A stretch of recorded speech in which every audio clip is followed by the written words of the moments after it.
Students problem solve करते हैं। Students work done by constant forces से रिलेटेड हमारे पास स्टेटमेंट है 10 bricks each 6 centimetre thick and mass 1.5 kg lie flat on a table. How much work is required to stack them one on the top of another?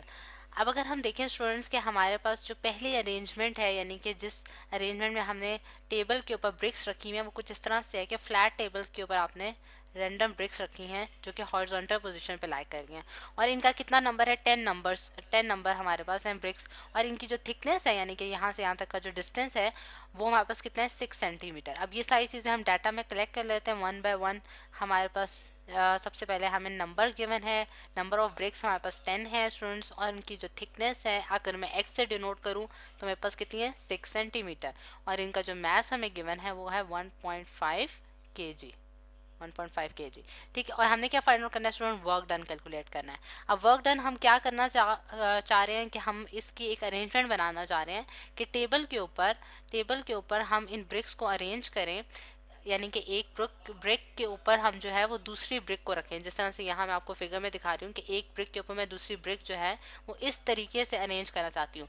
और मैंने क्या calculate करना है कि वर्क डन कैलकुलेट करना है कि कितना मुझे काम लगेगा, कितना मुझे काम करना पड़ेगा कि मैं इन ब्रिक्स को वन बाय वन जो है एक के ऊपर एक जो है वो रख सकूँ। सही।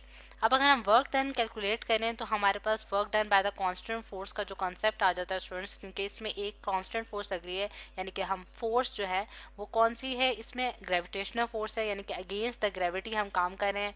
ब्रिक्स को जो है अपवर्ड डायरेक्शन में जो है डिस्प्लेस करा रहे हैं, यानी कि डिस्प्लेसमेंट हमारे पास अपवर्ड डायरेक्शन में हो रही है, और फोर्स जो है वो डाउनवर्ड डायरेक्शन में लग रही है जो कि ग्रेविटेशनल पुल है। तो हमारे पास जो इनके दरमियान एंगल बनता है स्टूडेंट्स वो कितना होगा 180 डिग्री का, यानी कि डिस्प्लेसमेंट का वेक्टर अगर मैं देखूं तो वो अपवर्ड डायरेक्शन में आ रहा है और फोर्स हमारे पास डाउनवर्ड डायरेक्शन में लग रही है। तो मेरे पास जो इनके दरमियान एंगल है वो कितना बनता है 180 डिग्री।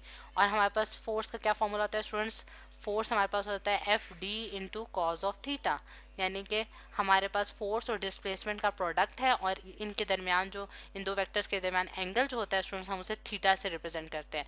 तो इस केस में अगर हम देखें तो हमारे पास थीटा कितना आ रहा है 180 डिग्री आ रहा है। तो अगर मैं वर्क डन में थीटा में 180 डिग्री पुट करती हूँ तो मेरे पास कॉज ऑफ 180 जो है वो कितना होगा स्टूडेंट्स, कॉज ऑफ 180 डिग्री जो कि मेरे पास माइनस साइन प्रोड्यूस करेगा, यानी कि कॉज ऑफ 180 हमारे पास क्या होता है -1, तो माइनस एफ डी हमारे पास इसका जो है वो फॉर्मूला बन जाएगा। अब अगर हम देखें स्टूडेंट्स कि ये हमने फॉर्मूला निकाल लिया जो कि वर्क डन का है इस केस में हमारे पास, जिसमें हमारे पास फोर्स जो है वो कौन सी है, जो एफ की वैल्यू है हमारे पास किसके बराबर है, एम जी के बराबर है, एम जी इंटू डी। और डी हमारे पास डिस्प्लेसमेंट है कि हमने ब्रिक्स को जो है कितना डिस्प्लेस कराया हॉरिजॉन्टल पोजीशन से, हमने कितना ऊपर हम उनको अरेंज करते गए हैं वन बाय वन। तो उसकी वैल्यू हम किस तरह से निकालेंगे, उसके लिए हम एक ट्रिक यूज़ करते हैं कि अगर हम देखें कि हमारे पास फॉर एग्जाम्पल मैं यहाँ एक डायमेंशन ये आपको दिखाती हूँ कि फॉर एग्जांपल ये हमारे पास टेबल का ही सरफेस है जिस पे मैंने एक ब्रिक जो है वो इस मतलब एक ब्रिक जो है जो कि ऑलरेडी टेबल के ऊपर पड़ी हुई थी उसके ऊपर मैंने अब बाकी ब्रिक्स जो हैं वो उनको अरेंज करना है। तो मेरे पास ये ब्रिक नंबर 1 है, ठीक है, और उसके बाद यानी कि मैं यहाँ लिख भी देती हूँ मेरे पास ब्रिक नंबर 1 है, ठीक है। फिर सेकंड ब्रिक जो मैं इसके ऊपर रखने जा रही हूँ स्टूडेंट्स वो ये ब्रिक हो जाएगी, यानी कि ब्रिक 2 जो है वो हमने यहाँ रख दी। अब ब्रिक 2 की जो हाइट है ग्राउंड से, यानी कि at the surface of the table जो है वो हमारे पास क्या आएगी h1 आएगी, यानी कि उसके बॉटम सेकंड ब्रिक की बॉटम से ग्राउंड तक की जो हाइट है वो हमारे पास कितनी है h1 है, ठीक है। फिर उसके बाद सेकेंडली हम जो थर्ड हम ब्रिक रखते हैं, थर्ड ब्रिक मैंने इस तरह से रख दी। अब इसकी जो बॉटम से हाइट है स्टूडेंट्स वो हमारे पास क्या होगी, वो हमारे पास ये हाइट होगी जिसे मैं h2 से डिनोट कर रही हूँ। फिर उसके बाद अगेन हमारे पास फोर्थ ब्रिक आ जाती है, ये फोर्थ ब्रिक आ गई स्टूडेंट्स, इसकी बॉटम से ग्राउंड तक की हाइट यानी कि टेबल के सरफेस तक की हाइट जो है वो कितनी आएगी h3 आएगी। मेरे पास फोर्थ ब्रिक रख दी मैंने। फिर इसी तरह स्टूडेंट्स मैं फिफ्थ ब्रिक रखूँगी, फिफ्थ ब्रिक, और इसकी भी हाइट मैं ये करूँगी ग्राउंड से जो कि मैंने h4 से डिनोट कर दी।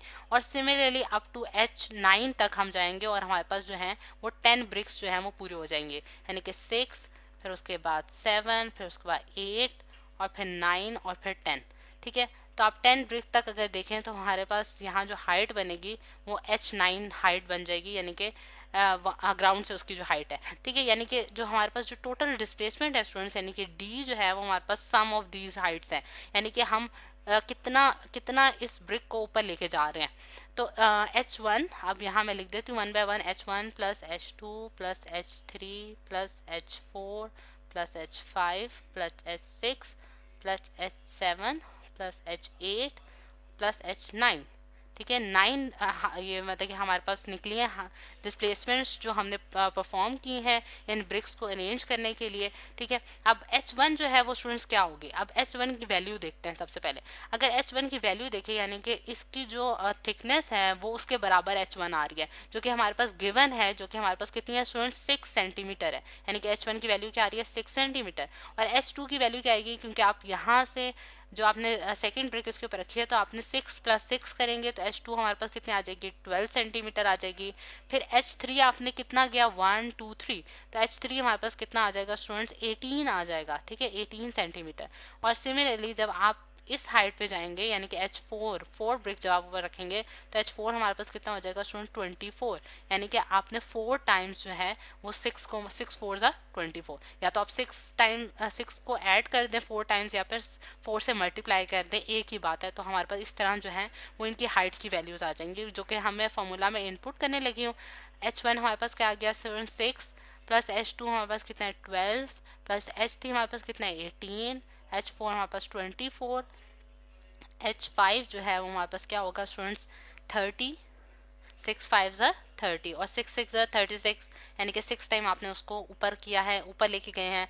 6 7 42, फिर 6 8 हमारे पास 48 आ जाएगा और 6 9 54।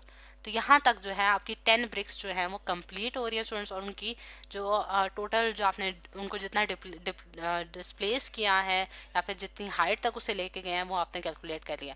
अब आप इन सारी वैल्यूज़ को ऐड अप करें तो हमारे पास कितना आंसर आ रहा है स्टूडेंट्स 270 आ रहा है, 270 सेंटीमीटर। अब सेंटीमीटर क्योंकि हमारे पास ऐसे यूनिट नहीं है, हमने उसे मीटर्स में कन्वर्ट करना होगा, और हम जानते हैं कि 1 मीटर जो है वहाँ पर 100 सेंटीमीटर्स के बराबर होता है। तो मैं इसको डिवाइड कर लेती हूँ, डिवाइडेड बाय 100, तो मेरे पास कितना आता है 2.7 मीटर्स, ठीक है। ये हमारे पास इसकी डिस्प्लेसमेंट निकल गई। अब सारी वैल्यूज़ हमें नोन है, यानी कि M भी नोन है, G भी नोन है और D भी हमने कैलकुलेट कर लिया। अब हम 1 बाय 1 वैल्यूज़ को इनपुट करेंगे और आंसर निकाल लेंगे, यानी कि माइनस, और मैथ कितना है ब्रिक का 1.5 है, 1.5 kg, और G की वैल्यू हमारे पास कॉन्स्टेंट है जो कि 9.8 मीटर्स पर सेकेंड स्क्वायर होती है हमारे पास, और D की वैल्यू हमारे पास क्या है 2.7 मीटर्स। तो आप इसका जो आंसर आ रहा है स्टूडेंट्स वो हमारे पास अप्रॉक्सीमेटली आ रहा है 40 जाउल्स। जाउल्स जो है हमारे पास वर्क का यूनिट है, या फिर आप न्यूटन मीटर्स भी लिख सकते हैं। और इसमें जो नेगेटिव साइन स्टूडेंट्स वो इंडिकेट कर रहा है कि आप फोर्स के अगेंस्ट जो है वो डिस्प्लेसमेंट कर रहे हैं। फोर्स की डायरेक्शन डाउनवर्ड है जो कि ब्रिक्स को अपनी तरफ खींच रही ग्रेविटेशनल पुल है, और डिस्प्लेसमेंट आप ऊपर की तरफ करा रहे हैं, यानी कि एक के ऊपर एक ब्रिक रखते जा रहे हैं, तो इस वजह से हमारे पास नेगेटिव साइन आ रहा है।